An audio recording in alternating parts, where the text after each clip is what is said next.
Sorry. It fell and the battery fell out. Yeah.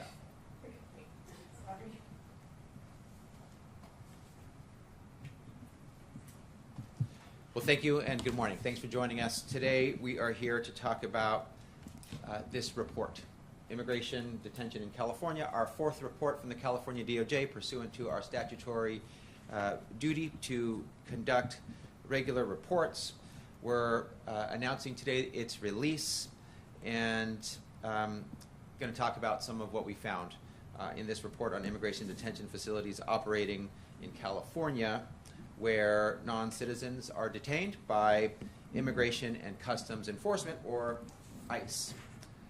In this report, we detailed the conditions of confinement at the 6 immigration detention facilities in the state. All are privately operated by groups like GEO and Core Civic, MTC.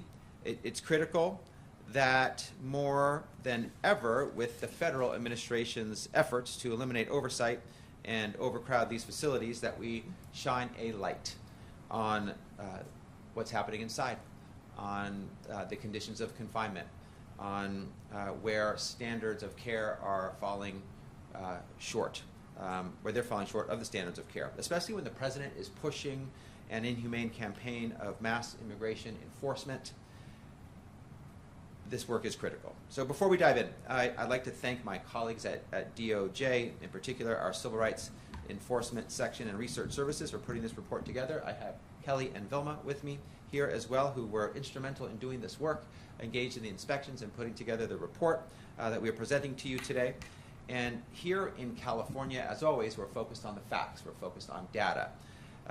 They are our North Star, and our findings make it clear that these private immigration detention facilities need significant improvement to address the needs of the people held in their facilities. My office is focused on ensuring accountability and transparency. One way we're doing that is by arming the public with information. Building off the focus of our previous reports, which offered a comprehensive review of a number of different issues, including conditions of confinement, the standard of care provided to detained individuals, COVID-19, pandemic response protocols, and due process protections at detention facilities operating in the state. This report, our fourth report, examines these matters and is comprehensive, covers all of the issues. But in addition, it takes a deeper dive. It hones in on mental health challenges because that issue was flagged in prior reports, and we wanted to go deeper and share more detail about that particular issue. So you'll see a lot about the mental health care in these facilities, or rather lack thereof, and I'll share some of the details about that shortly. We found that this focused review was necessary because our previous findings identified inadequate mental health care services at the detention facilities, and that's particularly concerning, of course, because those facilities are working with a population that's at high risk for adverse mental health outcomes. With support from correctional and healthcare experts, my team conducted a review of the 6 immigration detention facilities in California. And just to go over those quickly, Golden State Annex and Mesa Verde in Kern County, Adelanto Detention Facility and Desert View Annex in San Bernardino County, and Imperial Regional Detention Facility in Imperial County, and finally the Otay Mesa Detention Center in San Diego County, which I actually personally visited back in 2021 when I was first became Attorney General. We toured each facility as part of this report and closely reviewed and analyzed the logs, the policies, the detainee records, and other documentation. We also interviewed detention staff and 154 detained individuals from the various facilities, and I'll just say that what we found was alarming. At certain facilities, detained individuals were over-disciplined, including for simply making a complaint. At some facilities, there were lapses in ensuring detained individuals were receiving treatment for infectious diseases, and the quality and timeliness of diagnostic health care was severely lacking. This means that not only did issues from our previous findings persist, have not been cured, have not been transformed, have not been addressed, But when we dove even deeper into these facilities, we recognized it was also severely impacting the mental health of detained individuals, starting with the fact that medical and mental health records contained significant inaccuracies that impacted care.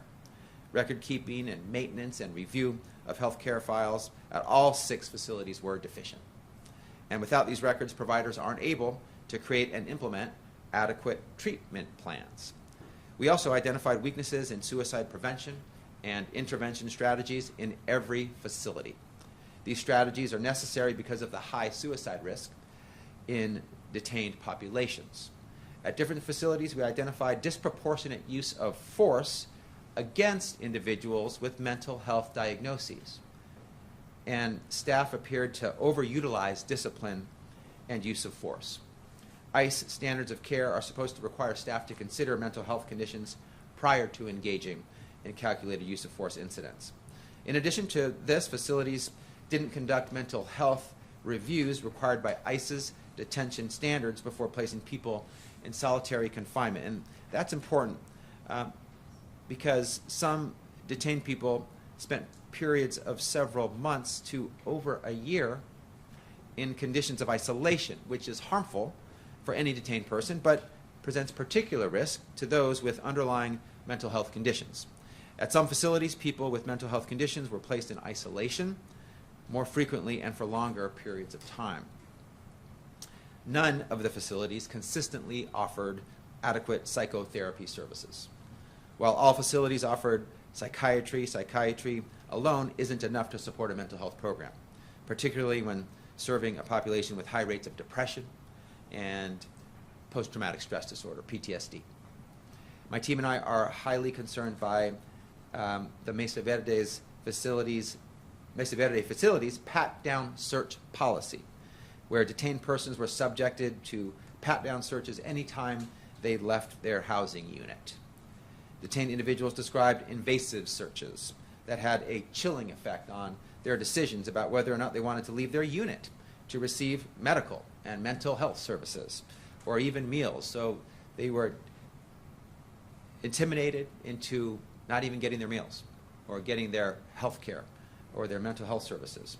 This pat-down policy also resulted in allegations of sexual assault and numerous complaints from detained people against facility staff. And finally, detention facilities didn't consistently satisfy their obligations to support detained people to ensure that mental health conditions didn't negatively impact their immigration outcomes. For example, my office received reports that detained people appeared for court without having received prescribed medication or other needed treatment, which meant they couldn't meaningfully participate in their own immigration hearings.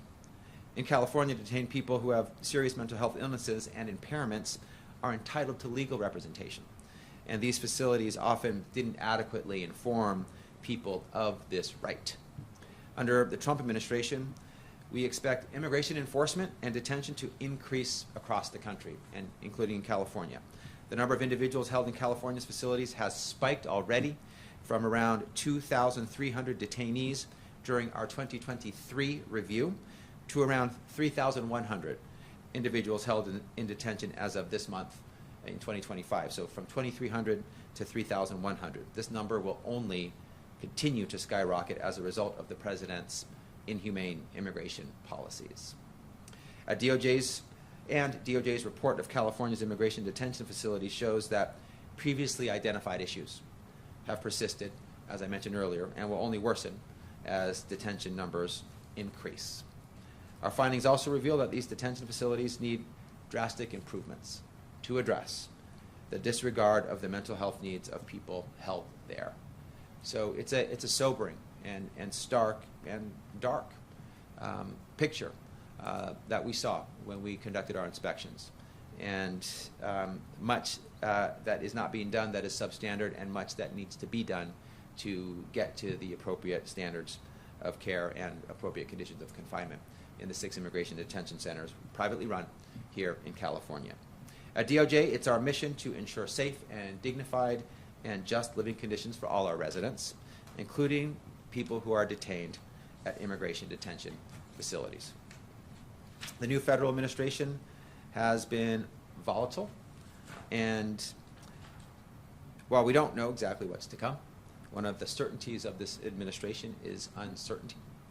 While we don't know exactly what's to come in the next few years, we do know that we're better off when we let the facts and the data guide us, and that's what we're presenting to you, to California, to policy leaders in our report. And these reports come at a critical time. DOJ has published, again, 4 reports so far.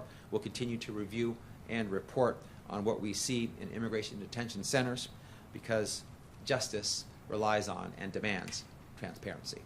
So we will do our job to provide that needed and necessary transparency. Before I close, I want to take a moment to thank my team who made this report possible, and then I'll open it up to any questions that you might have.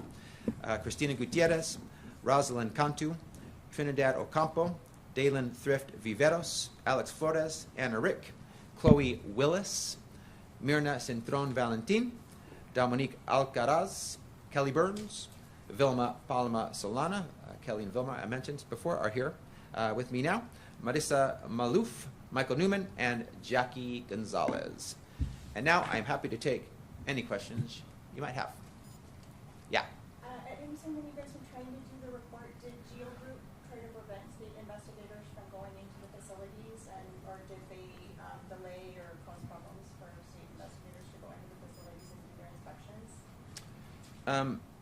I'll say, maybe I'll make some comments, and then you want to add something after I make these comments.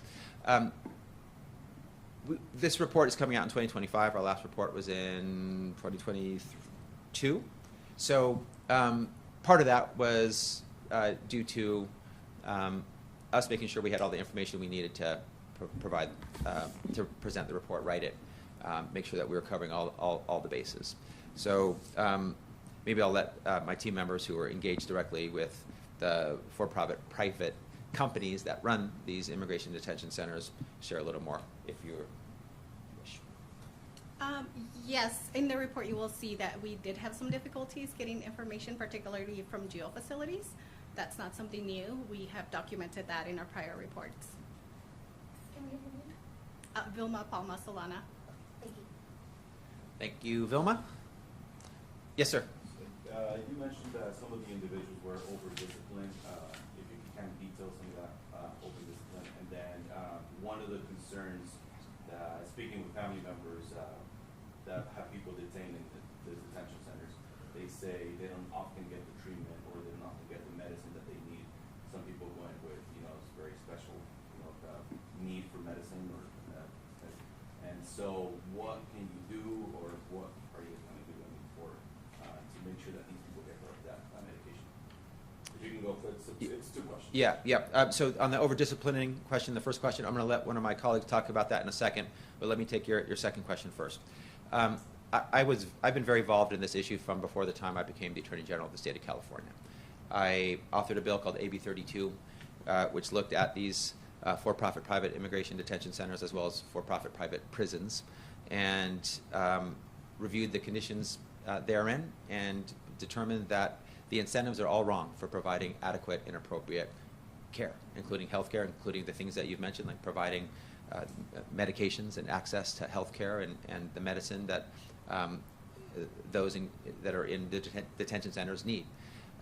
The whole incentive is to cut services and minimize staffing and minimize responsiveness in order to maximize profit. And so it is a system that's broken fundamentally, in my opinion, and the incentives are all wrong. And so it is absolutely no surprise, though it is no less tragic, that what you have just said is happening inside these facilities. And that's what our report details in multiple ways. And so I had a bill that became the law of the state of California that banned for-profit private prisons and for-profit private immigration detention centers. For-profit private prisons are still banned by that law, AB 32. But the federal administration challenged the for-profit private detention center ban part of the bill. And this office, the California DOJ, defended the bill in court. And unfortunately, the court found that that ban was not something that could continue to be legally enforceable. So the detention centers are allowed to exist. But we do hope that the in terms of what can we do about it? What can we do about the fact that people aren't getting access to health care or their prescribed medicines? That is the whole point of this report. We are shedding a light on it. We are daylighting this fact, this unacceptable set of circumstances, so that policymakers, including those in Congress and the federal government, know what's happening in these facilities that federal tax dollars fund. And if they think it's appropriate, and I can't see how they would, for people who need medicine to not get medicine, then they can continue the status quo. But if they think it needs to be changed and that people deserve a level of humanity and decency and appropriate standard of care, then they can make the changes, because as policymakers, it is in their jurisdiction to do so. So over-discipline examples, I'll let one of my teammates take that one. Thank you. And thank you for the question. We reviewed, as AG Bonta discussed, we spoke with detained individuals. We also reviewed files that showed reasons for discipline, lengths of time that people were disciplined. So there are a number of different anecdotal ones. I'll raise one in particular. We did talk about people receiving discipline for making complaints or for otherwise exercising their rights. And this example actually goes to the original question about GEO Group as well. There was a period of time that a number of detainees were on hunger strike to protest the low wages that were associated with the voluntary work program. It was just $1 a day. And there was a calculated use of force used against them. These detainees were transferred to another facility out of state in response to this hunger strike. And related to GEO Group, this was a use of force that they did not report to California DOJ when we were inspecting, nor did they report to DHS, OIG when they were inspecting, and we both found out about it otherwise. But despite asking for records of those uses of force, we did not receive them. So that's a particularly egregious example, but there are a number of similar examples where detainees reported to us of having engaged in regular behaviors but receiving discipline for such things. My name's Kelly Burns. Any other questions? Yes, hi. Hi. What is the time period of these inspections and that we're looking at here? This is from 2023, and we reviewed records, so they have it from 2021 to 2023. So the inspections were in the calendar year of 2023, and the records included 2023 and look back as far as 2021. So 2021 to 2023 for records, 2023 for inspections. Okay. Understanding that we're talking about numbers from 2023, 2021, 2023, what is your sense of these conditions happening currently at ICE facilities? More of the same. I mean, the trajectory that we've seen in all of our reports, this is our 4th report, nothing has changed except for things getting worse. Issues that we flag are not getting addressed. Conditions of confinement continue to be substandard. We did a deep dive, of course, into mental health to show and reveal all the different ways that mental health care is conditions are substandard. So, and we think that with the march of time, as well as the increase in volume, it's only going to get worse. They are not able to provide medicine that is prescribed to patients. They're not able to provide the reviews of patients that is needed. And if they can't do it now, how are they going to do it when the numbers increase, unless they make some drastic changes? Follow-up question, unless anybody has one. Who do you, now that you have this data, who do you speak to at the federal level, and especially now that there's been some reductions at the federal level for oversight? So who do you speak to, and how do you get feedback from them? I think Congress is really important in their role. They have the power of the purse. They can appropriate funding. They can renew contracts or not. They can put conditions on contracts that require certain standards to be met and conditions to be achieved within these facilities. So I think Congress is really important. Our congressional delegation is someone who I would speak to, given my relationship with them. But Congress across the country has a role in making sure that the health, safety, and welfare of the people that are touched by the investments that they make and the funds that they appropriate, that it's at a appropriate, humane, and level that is current with the existing standards of practice. My last question, moving forward. My last question is moving forward, it's forward-looking. When do you anticipate you'll start on your next report? And what do you anticipate that report will focus on? Great question, and maybe I'll ask my colleagues about the second part of that question. But we're always in motion. So when we're just at different parts of a report, either finishing and presenting, this report to all of you and talking about it and answering your questions so that you know what's inside, or starting the next one and starting to schedule our next set of inspections and get our experts together and start requesting and reviewing documents. As you can tell, there are hundreds and thousands of hours of staff review time and work to do it all. So it sort of never ends. And so we will be moving from a conclusion of this report into the beginning of our 5th report. But I'll let my team members talk about what might be focused on in the next report. Well, AB 103 requires us to focus on the conditions of confinement, the standard of care, and due process. And given everything that we're seeing right now with regards to due process, we'll be looking at everything. We will have a particular focus on that. And as the AG mentioned, we never stop. So we are already planning for the next set of reviews. AB 103 sunsets on July 1st of 2027, but we will continue doing the reports for as long as the legislature wants us to continue doing them. Sir, over the past few months, I've spoken to 3 different tourists who've been denied entry at the San Diego border and then placed in detention in San Diego. In one case, one of the tourists was put in solitary confinement. All 3 of them told me they had no idea when they were going to get out until we ran our stories. Can we get your reaction to tourists being detained in San Diego? Sure.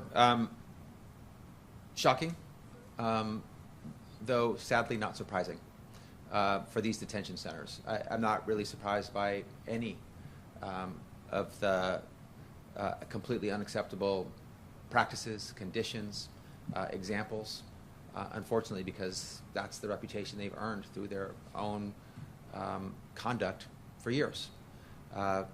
But certainly they need to be held accountable for the conditions that they provide and any rights that they're violating. Those whose rights are violated should be vindicated, and perhaps some of those tourists that you've just discussed have rights that have been violated by these detention centers and can seek relief and remedy in court. And as Attorney General, is there anything you can do to intervene in the treatment of people in these detention centers? We've had several reports come out over the years, and here we are today with yet another one. Yeah, as I mentioned before, I did that as a legislator. California did that by voting for my legislation and making it the law of the state of California. They thought the conditions and the practices inside these detention centers were so bad they should be completely prohibited.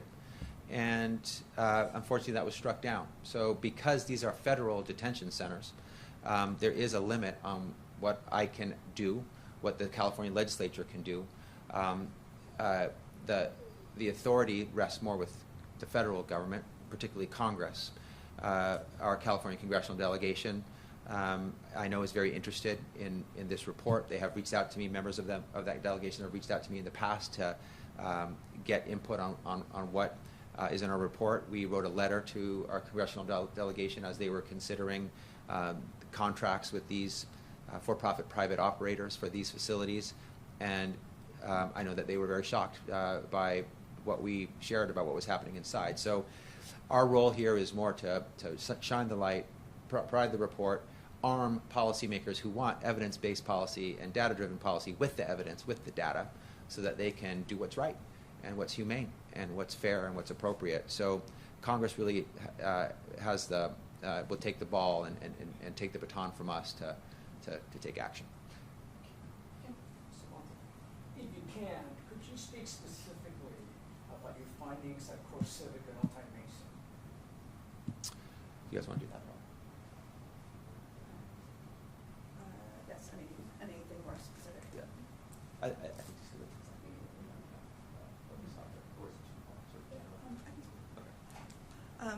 focusing on the mental health focus of this report in particular, Otay Mesa had no psychologists, and so nobody was able to receive therapy. They did have psychiatry, as every facility did, but I think the biggest thing that hampered Otay Mesa in providing mental health care was that they had very low staff and were, as a result, not able to really offer any psychotherapy whatsoever, and only some psychiatry to detained individuals who were in that facility. Is that common or?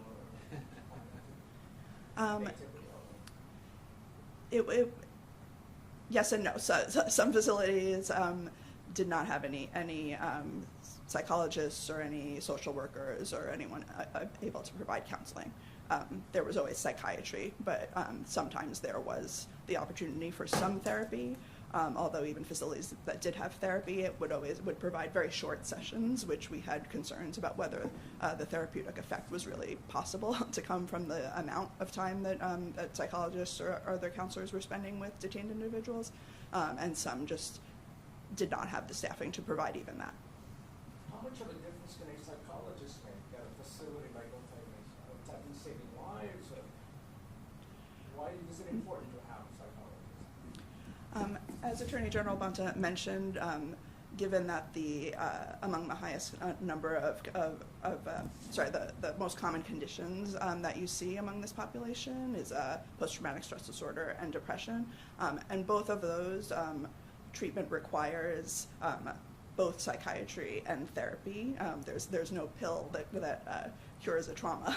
You really need to process the trauma. You need to have a safe space with a trusted counselor, and that's not something that's available. And of course, it's always hard to provide these services in conditions of confinement. That's not going to feel safe just by definition.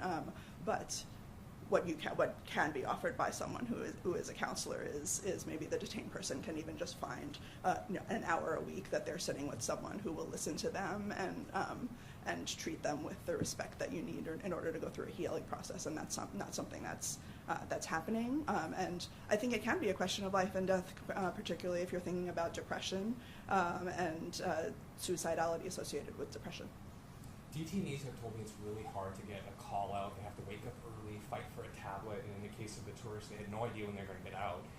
Did you find any instances where detainees were not given proper access to the phone to use their lawyer or their tablet to contact their lawyer to make a call and find out, what the next step was for them? I think that's something that's going to be very associated with how many detainees are there. We did find, when we visited the units, you would always see that there were a certain number of tablets and phones, and so certainly as the population increases, that's going to be more difficult. A problem that we definitely did see was that a lot of the services, both to contact people in the outside world or to make requests to file grievances, to ask for a medical appointment, were done through the tablets. And many of the tablets, you need to understand English, French, or Spanish in order to even understand the instructions for the tablet.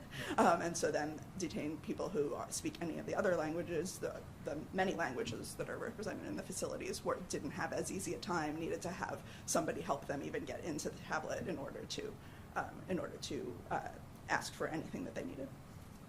This might be a little off topic, but just while we have you here to maybe get your reaction. Earlier this morning, a judge issued an injunction in the Eastern District of California to keep Border Patrol from doing definitive stops or like warrantless stops where they just pull anybody over that looks Latino or anybody that looks like they may be a farm worker.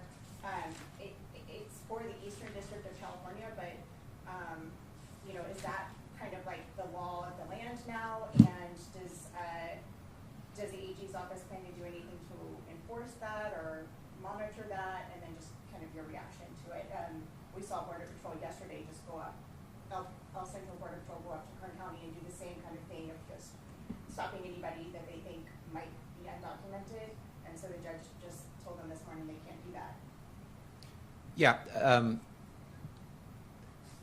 In my view, that's existing law, and the judge's order reflects existing law and makes it very specific to conduct that presumably was presented to the judge, and so the judge wanted to issue a specific order. But you generally, before you can stop or detain anybody, you need either a reasonable suspicion or probable cause to enter homes or to effectuate an arrest. Oftentimes, a search warrant. That's sort of foundational Fourth Amendment U.S. constitutional law.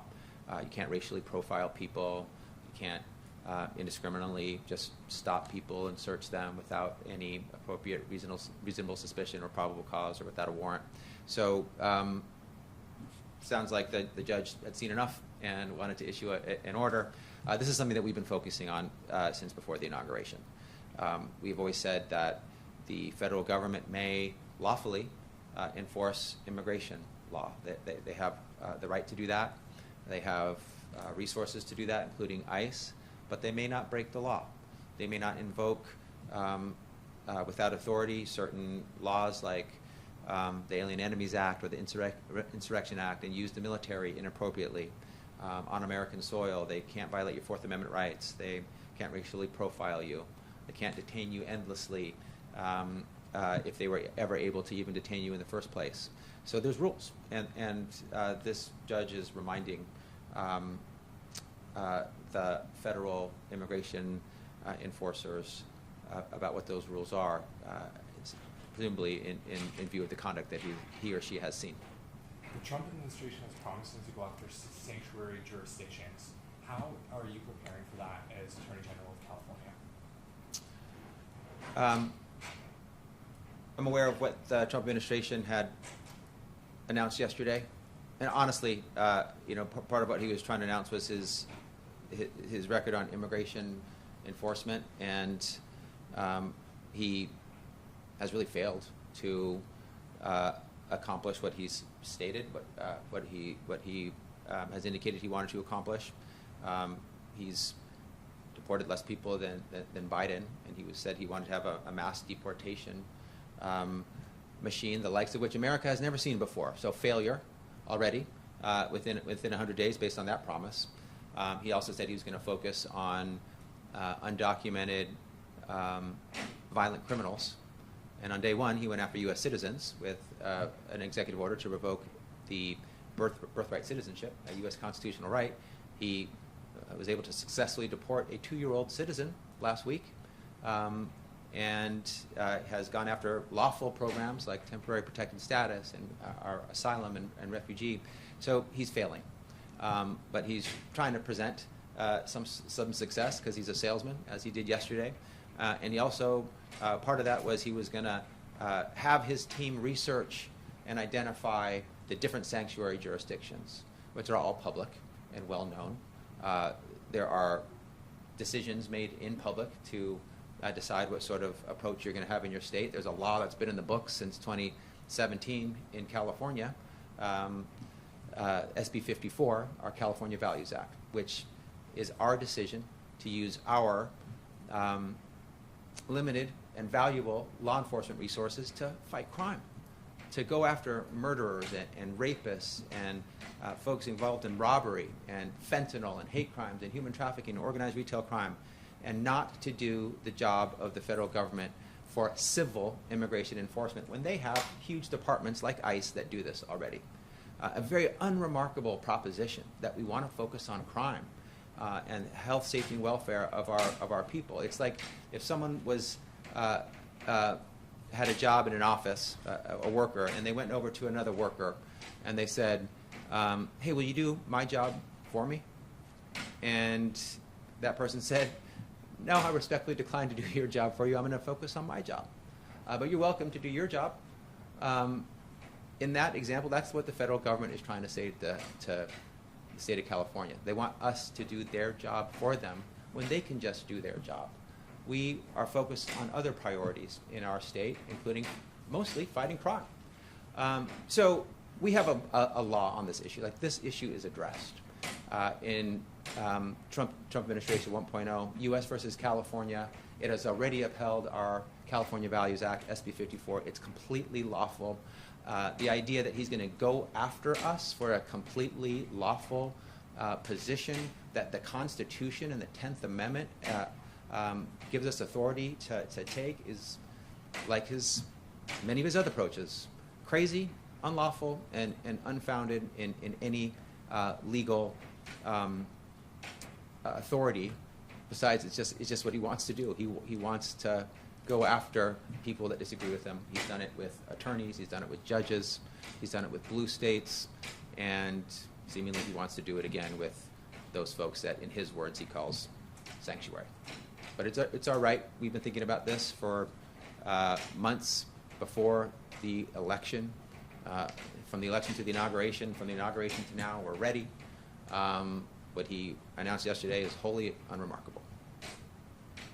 Question, based on that, how do you think the next report is going to be based on the new Trump administration and the new immigration policies? I think we're going to see a lot more impacted people because we'll see an increase in population inside the detention centers. Based on what we've seen in the past, they will even have a harder time meeting minimum standards of care. And based on what this Trump administration has already demonstrated with its inability to provide legal due process to individuals, like deporting a 2-year-old U.S. citizen, like deporting an individual who has an order saying he can't be deported and not bringing him back home even today after he's been in another country wrongfully deported for weeks. We anticipate additional violations of due process. And so, as mentioned before by my colleagues, I think the next report will focus quite a bit on due process, or rather violations thereof, and failures to provide adequate due process. Thank you, everybody.